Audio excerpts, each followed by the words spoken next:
kaloo lana imtixaanku wuxuu yimaadaa ilaahay nicmadiisa ee lagu xasuusiyo bini aadamku nicmada markuu haysto ma oga inteena caawa halkan fadhida yaa saaka intuu soo toosay yidhi alxamdulilah war saaka waa caafimaad qaba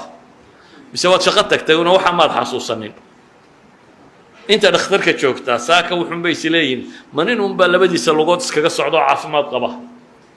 idan nicmada waxaa la gartaa marka laga qaado inta la hayo in yar baa dadka xasuusata inta la hayo in yar baa dadka xasuusata si nicmada lagu xasuusiyay ka mid tahay bay leeyihin imtixaanku maalinta xanuun yare kugu dhacaad garanaysaa ilaahay wuxuu nimco ku siiyey shalay waxaase shalay laga yaabaa inaad lahayd oo maxaan caafimaad ku haystaa maantaba maan qadayn inaad lahayd laakiin marka aad jiifsataa baad garanaysaa aad iska qada la-aatid mar haddaad soconaysay inaad barwaaqo badan ku jirtay ama nicmo badan inaad haysatay saa daraaddeed ayay culammadu waxay idhahdaan nicmadu waa tadkiirun bilmuncim waa xasuusin bilaagu baan leeyahay imtixaanku waa xasuusin lagu xasuusinayo allah subxaanahu wa tacaala weyn fadligiisa iyo wixii uu ku siiyey walidalik baa ilahay qur-aanka wuxuu ku leeyahy walow basata allahu risqa licibaadih labaqow fi lard ilaahay dadka hadduu xoolaha ka wada dhargin lahaa waa qooqi lahaayeen baa ilaahay leeyahay walakin yunazilu biqadari maa yashaa innahu bicibaadihi khabiirun basiir ilaahay adduunka dhaqaalaha in go-an buu soo dejiyaa oo addoommadiisa siiya waayo isagaa u aqoon badan oo u aragti dheer oo garanaya waxa u suubamiyo waxa u islaaxa isagaa garanaya ibtilaagu bay yidhaahdaan waxaa kaloo loogu talagalay in adduunkaba xaqiiqadiisa layna tusiyo in layna tusiyo inuu adduunku wax zaa'iloo tegaya yihi inaynan isagun dul fadhiina si aynu aakhiro u xasuusanno inaynu garanno tani meel lagu mashquulo inaan ahayn nebi aadam maxaa ilaahay ku yidhi iyadoo xaqiiqatu dunyaa loo tilmaamayo faqulnaa yaa aadamu ina hada caduwu laka walizawjik falaa yukhrijannakuma min aljanna fatashqa waryuu kaa saarin shaydaan baa la yidhi jannada adiga iyo reerkaaga oo haddaad jannada ka baxdaan maxaa dhacaya waa kadeedmaysaan marka waxaa layna leeyahay adduunku waa kadeede meeshay tay inaad u hilowda ama u xoogsato ama raganimadaada iyo xooggaaga iyo xoolahaaga iyo caqligaagaba inaad gelisaa waa maxay waa degaanka dhabta ah haddaad safartay oo meel ku soo baxdo mays odhan lahayd daara ka jeexo mise waxaad is odhan lahayd wargeedkaa intaad harhsato kugu filane dantaada ku gaadho dee kolayba waad carraabaysaa ee kasii carrow maadaama aad rumaysantahay inaad meeshani meel la dega ahayn waxaad is leedahay maxay ha ku mashquulina xaggaad ku socotay qabo qofka mu'minka adduunka saas u arkaa meelu ku mashquulo uma arko marka waxaa looga dhigay inay munaqasaadku ku badan yihiin waxyaabaha lagu margadaa inay ku badan yihiin waxaa looga dhigay inaad u hilowdo deegaankii rasmiga ahaa oo aad ogaatid halkani meel la degay inaan ahayn saa ogeed baa ilaahay wuxuu ku leeyahy waroy jannada ha ka bixin aadanow waayo ina laka an laa tajuuca fiiha walaa tacra wa annaka laa tadma'u fiiha walaa tadxa war halkan baa isku dhamma laga helaa halkan baan gaajo iyo qaawani iyo haraad iyo cadceed iyo waxa bini aadamka dhiba midnaba halkan baa lagu arag marka adduunka munaqasaadkiisu waxa ayna dareensiinayaan xayaat kaamil inaanay halkan jirin waina daara alaakhirata lahiya alxayawaan low kaanuu yaclamuun war aakhira nololi jirtaa baa ilaahay leeyahy hadday dadku garanayaan tani maha meeshii nolosha eh aakhira nololi jirtaa tani waa meeshii imtixaanka baa layna leeyahy laqad khalaqna alinsaana fii kabad waxaan ku gebagabayn doonaa adduunka waxaa imtixaanka loo keenay in aakhiro layna jeclaysiiyo oo aakhiro ay noqoto meesha hunguriga bayniinaga hayo ee isku dhammuhu yaalliin ee nimco noocay tahayba ay taallo akhiiran waxaan leenahay imtixaanka waxaa loo keenaa inta rabbi moogan in rabbi la xasuusiyo soomaalidu maxay yidhahdaan markay kadantahay alla taqaan bay yidhaahdaan saxiikaa maaha markaa dhibtu haysato dadku ilaahay ubu wada yidhaahdaa xataa gaalka xataa kuwa ilaahay diida. nin mulxidiintii waaweynaa ka mid ahaayoo markii dambe islaamay oo dhakhtaraba wuxuu ka warramayay waktiguu ilxaadka ahaa. waa dhakhtar specialista, dabeetana inan yaroo u dhalay inantaasuu haystay baa xanuunsatay, markaasaa dhakhtarkii la keenay. dabeetana dhakhaatiirtii waxay idhaahdeen khalaas waxba lagama qaban karo, way soconaysaa. waan eegay buu yidhi, waxaan arkay buu yidhi ilmihiioo soo madoobaaday, astaamihii geeridu ay ka muuqato. dabeetana waan dul taagnaan kari waayo, waan iskaga dhaqaaqay buu yidhi. meel cidlaa intaan tegey ayaan idhi buu yidhi, ilaahu haddaad jirto, hadda weli waa shakisan yihi, ilaahu haddaad jirto oo aad taa yar kiciso, waxaan kuu ballan qaaday inaan ku rumeeyo diintaada xaqa anaan raadceeyo. intuu ilaahay baryayey baa ilaahay baryadii baa ka aqbalayo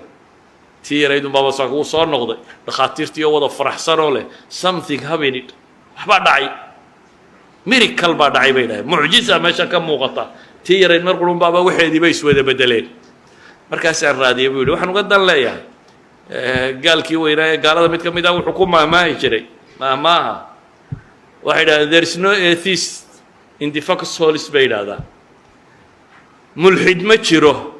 dhufayska bay dhahay marka lagu jiro, xabaddu hadday dhacayso ilaahayow bay dadka wada yidhaahdaan buu leeyahy. waa nin gaaleed. mulxid ma jira buu leeyahay marka dhufayska lagu jiro.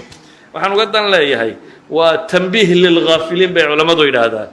wa tadkiiri lilmudnibiin. dhibaatooyinku waxa weeyaan kuwa haafilkaana waa la xasuusinaya, khafladaa laga faydaya.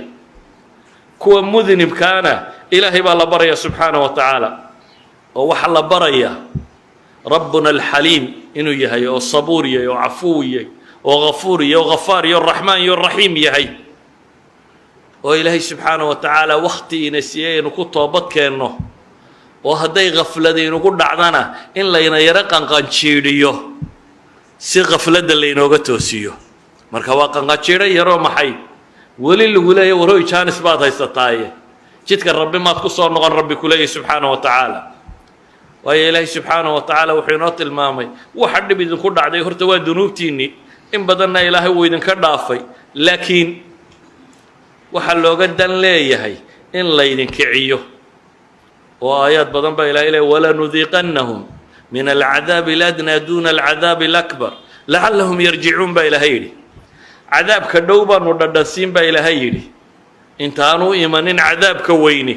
maxaa loo dhadhansiinayaa? lacallahum yarjicuun baa ilaahay leeyahy. ka yarjicu, bal inay ina dib u soo laabtaan, kam yar baa la dhadhansiinayaa baa ilaahay leeyahy. dahara alfasaadu fi lbari walbaxri bima kasabat aydi nnaas. ilaahay wuxuu tilmaamayaa intaa kadib waxay geysteen dadku baa bad iyo berriba fasahaadiyey. bad iyo berriba waxaa fasahaadiya bini aadamka wixiisa. maanta maxaa ay ka warramayaan? environmental problem, climatical change. environmentkii baa isbedelay, climatekii baa isbedelay. dabeetana cilmi baadhistoodii waxay keentay war meesha innagaa khalkhalinay bay leeyihin. waxaanaynu hawo sii daynay, waxaanaynu samaynay, waxaanaynu qodnay, waxaan bini aadamku isagaa fasahaadiya bay leeyihin. marka fi lbiri walbaxri labadaba aadanaha fasaadkiisii weeyaan. ilaahay wuxuu leeyahy waxaa sidaa u yeelay liyudiiqahum bacda aladii camiluu lacallahum yarjicuun. wixii ay samaynayeen wax ka mid ah in la dhadhansiiyo lacallahum yarjicuun. cumuuman waxay culammadu yidhaahdaan almu'akhada fi dunya hiya alistihnaa bay yidhaahdaan. gaalka in dunida lagu abaalmariyo wixii dambaabaabaa la dabargooyaa waa istihnaaga, maaha qaacidada bay yidhaahdaan. qaacidadu waa in dadka loo kaadiyey intay geeridooda wakhtigii dhimashadooda ka gaadhayso. ilaahayna waa xaliim, waana sabuur, waana cafow, waana ghafuur, waana araxmaan araxiim. fursadaasuu bixiyey bal inay dib u toobad keenaan. waayo haddii qofkii xunba la qabto adduunka dee cidima joogteen. walow yu'aakhidu allahu nnaasa bidulmihim maa taraka calayha min daaba baa ilaahay yidhi. dadku markay dambaabaanba haddii aan qabtaba ilaahay leeyahy cidiba meesha kuma hadheen. walaakin yu'akhiruhum ilaa ajalin musama faإida jaءa ajaluhum laa yastakhiruuna saacata walaa yastaqdimuun. warabuka algafuuru du raxma إلهي واكو دنب داف بدن ونحرس صاحبه لو يؤاخذهم بما كسبوا لعجل لهم العذاب بل لهم موعد لن يجدوا من دونه موئلا waxay kasbadeen haddii ilaahay cadaabka ugu soo dedejiyo dee meesha cidi kuma hadheen baa la tilmaamaya laakiin ilaahay wuxuu u yeelay mawcid kale ballan kalaa loo qabtay waan cidina dhaafaynin walow yu'aakhidu allahu annaasa bima kasabuu ma taraka calaa dahriha min daabba walakin yu'akhiruhum ilaa ajalin musamma faida jaa ajalhum faina allaha kaana bicibaadihi basiira aayaadka qur-aanka tirada badan liyo kuwo kaloo aynu ka tagnayba waxay tilmaamayaan asalka adduunku inuu yahay inaanay ahayn meeshii dadka lagu xisaabinayay meesha dadka lagu xisaabinayaa inay tahay maxay aakhiro halka kana dad badan oo dembiye samaynaya in ilaahay subxaanahu wa tacaala jaanis weli siin doono imtixaanaadkaa imanayaana inay yihiin un lacallahum yatadarracuun ولقد أرسلنا إلى أمم قبلك فأخذناهم بالبأساء والضراء لعلهم يتضرعون فلولا إذ جاءهم بأسنا تضرعوا ولكن قست قلوبهم وزين لهم الشيطان ما كانوا يعملون فلما نسوا ما ذكروا به فتحنا عليهم أبواب كل شيء حتى إذا فرحوا بما أوتوا أخذناهم بغتة فإذا هم مبلسون إلهي وحلي الرسل أيان ضدك وصادر dadka waxaan ku qabanay baa ilaahay leeyahay alba'sa wa darra dagaal iyo gaajo iyo dhib baa ku dhacday maxaa loogu qabtay lacallahum yatadarracuun bal inay alla u soo noqdaan oo isu dhul dhigaan mayse dhicin baa ilaahay leeyahay way si qulubtooda sii adkaatay oo shaydaan baa wax u sii qurxiyey markii ay ilaabeen baa ilaahay yidhi wixii aanu ku waaninaynay ayaanu albaabada dunidoo dhanba u furroon nidhi aakhiraa laydinka goynay haddaba iska barwaaqaysta markii ay xumaha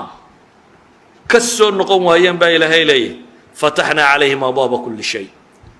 albaabadoo dhan baanu u furay kuwa mu'miniinta ilaahay muxuu leeyahay barakaatin min alsamaa'i waalardi baanu u furay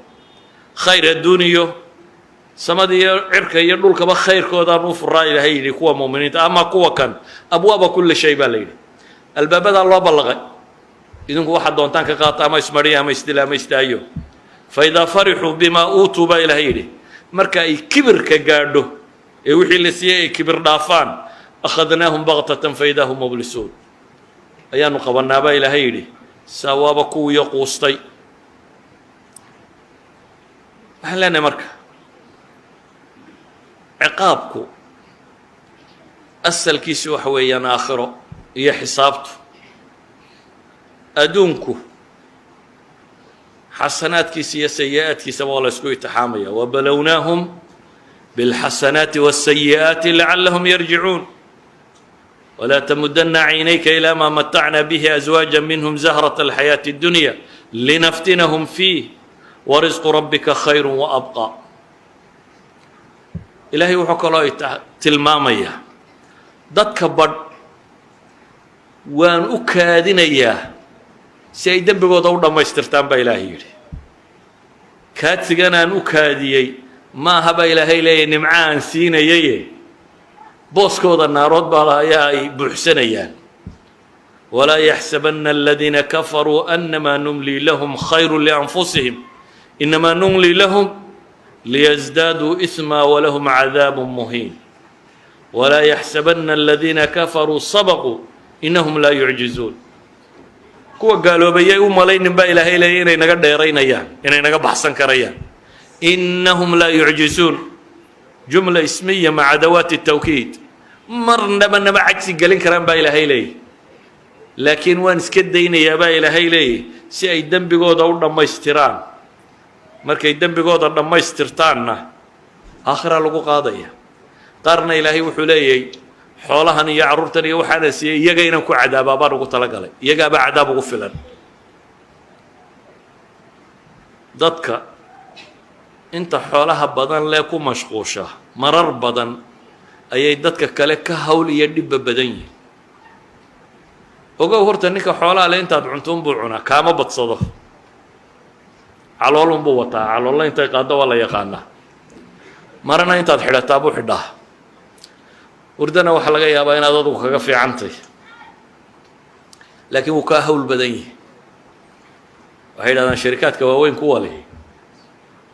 CEO-yada iyo dadkan xukumiya waxaasi 7 subaxnimo iyagu shaqada soo galaan 12 habeenimo meelahana way ka baxaan laakiin shaqaaluhu 8 saacadood buu shaqeeyaayo way iska baxaan isagu dhowr shift baa isu bedelo joogaa ilaahay wuxuu leeyahay falaa tu'jibka amwaaluhum walaa awlaaduhum inma yuriidu Allahu liyu'adhibahum biha fil hayati ad-dunya wa tazhaqa anfusuhum wa hum kaafiruun yayku ajab galinin baa ilaahay leeyahay xoolaha iyo carruurta iyo waxaan siiyay waxaan rabaaba ilaahay leeyahay inaan iyaga ku cadaabo waxa kan inaan iyaga ku cadaabo baa rabaa nolosha adduun oo ay naftoodu sidaa ku baxdo iyagoo gaala ah aakhira gaalnimo markay ugu yimaadaan inay cadaab ka waraabiyo waa dhacdaa oo ilaahay waa ka warramay qaar cadaab istisaal lagu sameeyey gunta laga gooyey dunuubtooda daraaddeed fakullan akhadnaa bidanbih faminhum man arsalna calayhi xaasiba ومنهم من أخذته الصيحة ومنهم من خسفنا به الأرض ومنهم من أغرقنا وما كان الله ليظلمهم ولكن كانوا أنفسهم يظلمون لكن علماء وحي هذا عذابك كامل كاهي إلهي سبحانه وتعالى أنبيدي هوري وقتي قودي بوشري قارهان بيد هذا انتي jihaadku bilaabmay nebi muuse bay yidhaahdaan baa labada dhanba soo gaadhay cahdigiisii nebi muuse fircoon iyo kooxda tan waa kii cadaab istisaalka lagu sameeyey la mariyey iyagunbaa la odhan jiray xaggaa uga baxa gaalada anaa ku filan ilaahay buu leeyay idinku xaggaa uga baxa laakiin isla waktigaas isla nebi muuse ayaa la waajibiyey jihaadka iyo dadkan iyaga la isku itixaamo oo waa tii la yidhi ardi almuqadasa adigu furo markii ay furan waayeenna tiha ay galeen kadibna yuushac ibnu nuun uu qabsaday yuushac ibnu nuun uu ku jihaatamo uu furtay bayt almaqdis wixii ka dambeeyey bay yidhaahdaan cadaab istisaalkaasi inta badan ma soo degee baabuljihaad baa furmay oo waxa la yidhi idinkaaba la isku keena itixaamaya saa daraaddeed baa ilahay wuxuu leeyay walaa yaxsabanna aladiina kafaruu sabaquu innahum laa yucjizuun waaciduu lahum ma istatactum min quwa waxaan ku soo koobayaa ibtilaaga iyo imtixaanka dunida ka dhacaa macnayaal badan baa qur-aanku tilmaamaya intaa aan tilmaamay waa tusaalayaashii waxay sheegayaan asbaabaha ibtilaagu u soo dego inay waxaasoo dhantay inaanay ciqaaboo qura ahayn dadku inta badan waryow ninkaa hebel nin wanaagsan buu ahaaye meel ciqaabtu beledu kaga dhacday garan maaya bay yidhahdaan kaanamaa qof walba waxaa istaa-un ay tahay balaayo gaaro ku soo degtay laakiin waxaynu tilmaamaynaa wax badan oo kala nooca ayuu imtixaanku u yimaadaa dad quroo imtixaan wada qabsadaa buu qofba si ku yahy qaar ay saalixiin yihiin oo uu si gaara ku yahy qaar ay taalixiin yihiin oo uu ciqaab ku yahy qaar ay haafiliin yihiin oo uu tanbiih ku yahy dad quroo wada jooga ayaa dhici kara imtixaan mar qura dhacay inuu nawciyaadkaasoo dhan tilmaamayo waxaan ku soo gebagabaynayaa markaa haddii imtixaan yimaado bikulli alaxwaal waxa waajiba in la sabro waxa waajiba inaan la calaacalin tashaki la samaynin waxa waajiba xusnu tawakul inay dadku la yimaadaan ilaahay kalsooni ku qabaan waxa waajiba inay dadku ilaahay u noqdaan اللجوء إليه والاستغفار والاستعانة به إلهي إنay dib ugu laabtaan dembigooda inay ka toobad keenaan alle kaalmo weydiistaan baryadiisa badiyaan qur-aanka dib ugu noqdaan nebiga salligiisa badiyaan toosnida badiyaan waayo ilaahay subxaanaه wa tacaala wuxuu tilmaamayaa imtixaan oo dhan isku soo dar waman yataqi اllaha yajcal lahu makhraja baa ilahay yidhi ciddii cabsida alle ku badato albaaba alla u furaa imtixaanka waa la marin laakiin muxuu helayaa way out meeluu ka baxo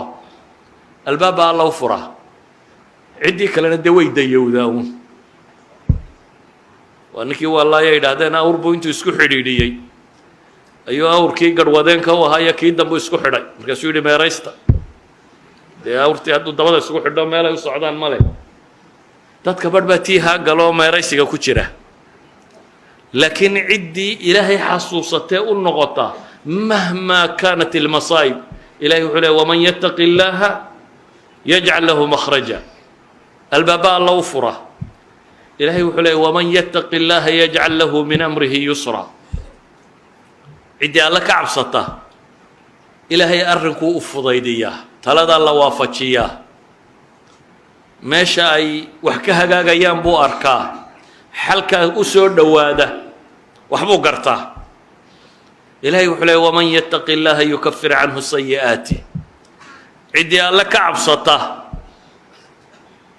waxaa ku dhacay oo dhan ilaahay dembi dhaaf buu uga dhigaa wayucdim lahu ajra ajarkana waa u weyneeyaa oo waa badhaadhaa waxaan leenahay markaa masaa'ibtu hadday dhacdo ilaahay wuxuu leeyahy aladiina idaa asaabathum musiibatun qaaluu inna lilaahi wa inna ilayhi raajicuun ulaa'ika calayhim salawaat min rabbihim waraxma wa ulaa'ika hum lmuhtaduun kuwa imtixaanku qabsado musiiba qabsato ee yidhaahdaba ilaahay leeyay inna lilah awalba ilaahay baa nalahaa annaga iyo adduunka iyo waxaan oo dhan rabbaa noo talinayo nala lahaa wa innaa ilayhi raajicuun isagun baananu noqonaynaa rabbaana wada leh adduun oo dhan iyo annagaba isagaananu u laabmaynaa kuwaas baa ilaahay yidhi ulaa'ika calayhim salawaat min rabbihim waraxma kuwa korkooda waxaa ahaaday ilaahay salligii iyo naxariistii iyo wanaaggii oo dhan bay helayaan wa ulaa'ika hum lmuhtaduun baa ilaahay yidhi waana kuwa hanuunaya soomaaliya marka waxaynu leenahay imtixaan badan bay soo martay caalamulislaami oo dhanna imtixaan badan buu ku jiraa kullu haadihi alimtixaanaat taagani waa ibtilaa'aadka aan ka soo warramaynay waa wax dembi lagu maydhi wax dad haafiliina lagu toosin wax kuwa dembaabay dib loogu celin